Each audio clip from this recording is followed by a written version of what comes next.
وبجهادكم وبعملكم، ونسأل الله سبحانه وتعالى أن يجعل عيونكم من العيون التي باتت تحرس في سبيل الله. واليوم حبينا نزوركم ونتشرف بزيارتكم وبلقائكم، ونريد نشارككم إن شاء الله تعالى هذه الدقائق اللي لله فيها رضا ولنا ولكم فيها خير وصلاح وفلاح، وأنتم تؤدون واجب مقدس اللي هو حماية العباد والبلاد وحماية الوطن والدفاع عن الوطن. فحب الوطن والدفاع عنه إن شاء الله تعالى من الإيمان. الله يبارك فيكم إن شاء الله يا حراس الدين والمذهب والمقدسات. وحبينا أنه نقدم لكم هدية، بس قبل أن نقدم الهدية هاي أكو أسئلة. هاي الأسئلة ظروف بها أسئلة، 5 أسئلة. تختار واحد من هذه الظروف يا سؤال اللي تحب. نقول إن شاء الله 3.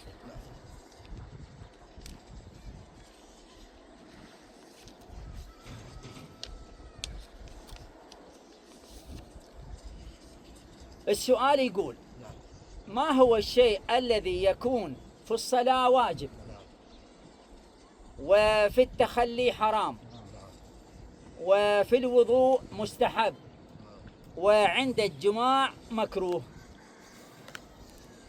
في الصلاة واجب، وعند التخلي حرام، عند الوضوء مستحب، وعند الجماع مكروه. واستقبال القبلة. استقبال القبلة، أحسنت جزاك الله خير.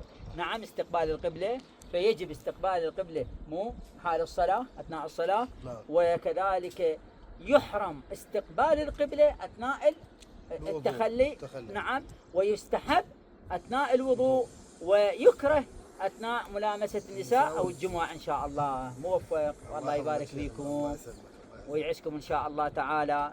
وهاي الهدية إن شاء الله اللي هي هذا كتاب فيه يخص المسائل الخاصة بشهر رمضان.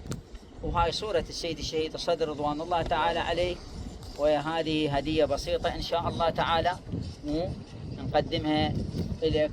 نسأل الله أن يبارك فيك يا حبيبي.